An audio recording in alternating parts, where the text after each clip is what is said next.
আসসালামু আলাইকুম। আমার প্রাণপ্রিয় আপু ভাইয়ারা সবাই কেমন আছেন? আশা করি আল্লাহর মতো ভালো আছেন, সুস্থ আছেন। আমি অনন্যা, রাজশাহী থেকে। এখন বাজে রাত ২টা। আর এই রাত ২টার সময় আমি কি করছি সেটাই আমার প্রাণপ্রিয় আপু ভাইয়াদের সাথে একটু শেয়ার করছি। আসলেই আমি মাঝে, মাঝে এরকম আমার সমস্যা হয়, আমি ঘুমাতে পারি না।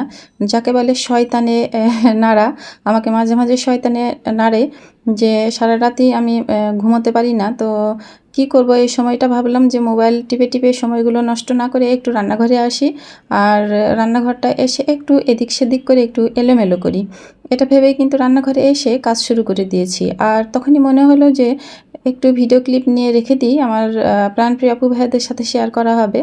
তো আসলে আমি কাজ অলরেডি শুরু করে দিয়েছি। তারপরে কিন্তু একটু ভিডিও ক্লিপ নিয়ে রেখেছি। এই যে সবকিছু কিন্তু এলোমেলো হয়ে আছে। আর আমার কিন্তু স্বভাব এরকম আছে যে জিনিসপত্র যতটুকুই থাকুক না কেন, আমার ঠিক সেই জিনিসপত্রগুলো বেশ কিছুদিন পর, পর আমাকে একটু এলোমেলো করতে হয়। মানে যেদিকে যেটা রাখি তার উল্টো দিকে আবার রাখার চেষ্টা করি একটু সাজিয়ে গুছিয়ে। তাহলে কেন জানি মনে হয় যে মনটা একটু ভালো লাগে একটু এলোমেলো করলে। সাজানো গোছানোর পর একটু নতুন, নতুন লাগে। এটা আমি প্রায়ই করি। তো আসলে এইরকম আচরণটা আমি আমার আম্মার কাছ থেকে শিখেছি। আমার আম্মাকে আমি দেখতাম যে ঘরের ফার্নিচারগুলো যদি ৬ মাস একরকম থাকে তো পরের ৬ মাস আবার আরেক রকম। আমার আম্মা সারা জীবন বাইরেই কাটিয়েছে। বাসা ভাড়া থাকার পরেও আমার আম্মা কিন্তু এই কাজটা খুবই করতো। তো আমিও আসলে সেই কাজটা করি। বেডরুম যদিও খুব একটা চেঞ্জ করতে আমি পারি না, কারণ ওটা একা, একা করা সম্ভব হয় না। আর আম্মাকে তো কেউ সহযোগিতা করে না, বকাবকি করে। তো রান্নাঘরটা কিন্তু আমি এরকম করার চেষ্টা করি, এর আগেও অনেকবার করেছি। তো আজকেও কিন্তু সেটাই আমি করলাম। তবে এখনও কাজ শেষ হয়নি। আমার প্রাণপ্রিয় আপু ভাইয়াদের সাথে পুরোটাই শেয়ার করতে পারলাম না আজকে। তো যেহেতু সারারাত ঘুমাইনি, তো সকাল সকালে কিন্তু সকালের খাবারও শেষ করে দিয়েছি। আর ভাবলাম যে তাড়াতাড়ি দুপুরের রান্নাটাও শেষ করে নিব। তাহলে একটু রান্না শেষে একটু ঘুমাতে পারবো বা একটু আরাম করতে পারবো। নাহলে তো শরীর ভীষণ খারাপ করবে। আর এটা তো আমার মাঝে, মাঝেই হয়। আমি প্রায়ই সারারাতই মাঝে, মাঝে ঘুমাই না। এটা আমার একটা মানসিক সমস্যা। তো যাই হোক, মাংসটা পরিষ্কার করে ধুয়ে টুয়ে নিয়ে নিলাম। নিয়ে এখন ভাতটাও চাপিয়ে দিব আগে, এজন্য চালটাও ধুয়ে নিচ্ছি। ভাতটা আমি একটু আগেই বসাই। তো আমার প্রাণপ্রিয় আপু ভাইয়ারা, প্লিজ লাইক দিয়ে ভিডিওটা দেখা শুরু করবেন আর আমাকে ওয়াচ টাইম দিবেন। আর সুন্দর, সুন্দর কমেন্টস করবেন। আপনাদের কমেন্টস পড়তে কিন্তু আমার ভীষণ ভালো লাগে। তো কি বলবো, আমার ভিডিও দিতে তো নিজেরই একঘেয়েমি লাগে। একঘেয়েমি কাজ করতে, করতে একঘেয়েমি ভিডিও দিতে, দিতে মনে হচ্ছে নিজেরই পাগল, পাগল অবস্থা। তারপরেও হচ্ছে যেহেতু ইউটিউবে এসেছি, কাজ করি, তাই তো ভিডিও দেওয়ার ইচ্ছে না থাকলেও নিয়মটা মেনটেন করার জন্য দিতে হয়।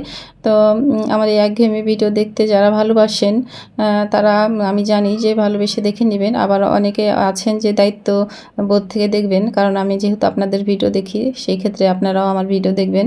আসলে এভাবে আমার ইউটিউব জগৎটা চলছে। জানি না পরিপূর্ণ ভালোবাসা পেয়ে কবে খুব একটা ভালো ভিউ হয়ে আমার ইউটিউব চ্যানেলগুলো চলবে, সে অপেক্ষায় আছি। তো প্রেসারে মাংস উঠে দিয়েছি। আর আমার তো মসুরের ডাল ছিল না। তো মসুরগুলো আমি এক খালাকে দিয়েছিলাম। খালা আমাকে ডলে দিয়ে গিয়েছে, কিন্তু এবারের ডলাটা খালার ভালো হয়নি। প্রত্যেকবার আমি ডলি জাতাতে। তো আমাদের পুরাতন বাড়িতে জাতাটা এখনও ঠিকঠাক করে বসানো হয়নি, উঠানো হয়েছে। তো সে কারণেই খালাকে দেয়া ছিল। তো যাই হোক, যেমনই করে দিয়েছে, এখন উপায় নেই। আমাকে এগুলো কিছুক্ষণ আগে ভিজে রাখতে হবে। তারপর ভালো করে ধুয়ে পরিষ্কার করে নিতে হবে। তাহলে এই উপরের খোসাগুলো কিন্তু উঠে যাবে। এই যে অনেকক্ষণ কিন্তু আমি কচলে ধুয়ে নিয়েছি, তাই তো খোসাগুলো উঠে গেছে। এখন আমি সেদ্ধ করতে প্রেসারে দিয়ে দিচ্ছি।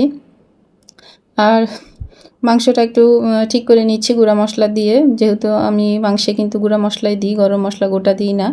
ওটা আমারও নিজেরও বিরক্ত লাগে, আমার পরিবারেরও সবার বিরক্ত লাগে মুখে পড়লেই। এত দামি লং, কাঠ, এলাচ, অথচ সেই লং, কাঠ, এলাচ কিন্তু মুখে পড়লে বিরক্তই লাগে, ভালো লাগে না। তো আমি সবসময় গুঁড়া মশলা মাংসে দেওয়ার চেষ্টা করি। আসলে দিই মোট কথা। তো এখন আমি ডালটাও তেলে দিয়ে নিব। রান্নাবান্না একেবারেই সিম্পল, খুবই কম। আর রাত্রে না ঘুমালে কিন্তু শরীরটা ভীষণ খারাপ করে। আর সেই কারণে রান্নাবান্না বেশি কিছু করলাম না। আর সবচাইতে বড় কথা, আজকে ঘরে তেমন একটা কিছুই নেই, মানে কোনো বাজার নেই, সবজি টবজি কিচ্ছু নেই। এই আলুই ছিল আর ডাল করেছিলাম, তাই ডালটাই ছিল। আর আমাদের গরিবের সংসার, মাঝে মাঝে কিন্তু এরকম হয়। তো কোনো সমস্যা নেই, আলহামদুলিল্লাহ।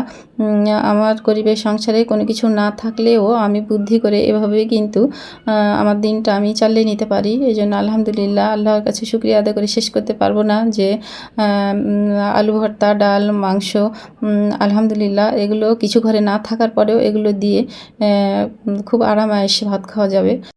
আর বলতেই পারেন যে গরিবের সংসার বলছেন তো মাংস কেন? আসলে আমার প্রাণপ্রিয় আপু ভাইয়ারা যারা আমার ভিডিও নিয়মিত দেখেন তারা জানেন আমার জুবাইর মাংস ছাড়া খেতে চায় না। তাই তো অনেক কষ্ট হলেও আমাকে জুবাইরের জন্য মাংসটা মানে নিয়মিত আমাকে রাখতে হয়। আর ৩ জন মানুষ, একজনের জন্য মাংস রান্না করবো, একজনের জন্য মাছ রান্না করবো, এরকমটা সহজে করি না। কারণ এতে আরও বেশি খরচ হয়ে যায়। তাই তো মাংসটা রান্না করলে শুধু সেটা দিয়ে আমাদের আলহামদুলিল্লাহ হয়ে যায়। আর পরিমাণে খুবই অল্প রান্না করি, সেটা দেখেই তো নিশ্চয়ই বুঝতে পারেন। তো আলহামদুলিল্লাহ সব রান্নাগুলো কমপ্লিট। দুপুরে খাইছি, আরাম করছি, ঘুমাইছি, সব কাজ করছি, আমার প্রিয় আপুদের ভিডিও পর্যন্ত দেখেছি। এখন একদম বিকেলবেলা, বেশ কয়েকদিন থেকেই একটা চুলা বানাবো ভেবে রেখেছিলাম, বৃষ্টির কারণে করতে পারিনি, যেহেতু আজকে 2 দিন থেকে খুব রোদ উঠছে। তাই তো চলে আসলাম বিকেলবেলা, বলতে সন্ধ্যায় হয়ে গেছে, কারণ বিকেলে আমার আরও অনেক কাজ থাকে, যেহেতু আমার ছাগল, হাঁস, মুরগি আছে। ওগুলো কাজ শেষ করে আমি চুলা বানাতে বসে গেছি। আমি কিন্তু চুলা খুব ভালো বানাতে পারি না, তবে কোনো কাজই আমি পারতাম না, আমি নিজের মতো করে নিজের কাজ করে নিই। আর সেটা থেকেই কিন্তু আমি যতবারই আমার জীবনে আমি চুলা বানিয়েছি বা চুলাতে রান্না করেছি, আমি নিজে বানিয়ে নিজের চুলাতেই রান্না করেছি। তো আজকে আমি একটা আলু চুলা করব, যেহেতু আমার বসা চুলা আছে, এটা আলু চুলা করব, এই জন্য কিন্তু আমি চুলা বানাতে বসে গেছি। আর মাটিটা আমি আগে থেকেই এনে রেখেছিলাম। আর এই যে চুলাটা হবে এরকম। আর চুলা কিন্তু একদিনেই আসলে কমপ্লিট করা যায় না, চুলা বানাতে লাগলে কিন্তু কয়েকদিন সময় লাগে। তো আমার কাছে আবার সেই ধৈর্য নেই যে কয়েকদিন হাতে সময় নিয়ে আমি চুলা করব। কিন্তু আজকে কোনো উপায় নেই, আজকে চুলাটা পুরোটা আমি কমপ্লিট করতে পারলাম না। তবে যতটুকু পারবো ততটুকু করেই উঠে যাব। আরও একদিন বসবো ইনশাল্লাহ। এটা কিন্তু রডের চুলা, আমার প্রাণপ্রিয় আপু ভাইয়ারা সবাই দেখতে থাকবেন। আমি চুলাটা কেমন বানাই অবশ্যই বলবেন। তো আজকের মতো এখানে শেষ করছি। সবাই ভালো থাকবেন, সুস্থ থাকবেন। ফিরে আসবো ইনশাল্লাহ আগামীতে নতুন কোনো ব্লগ ভিডিও নিয়ে। আল্লাহ হাফেজ।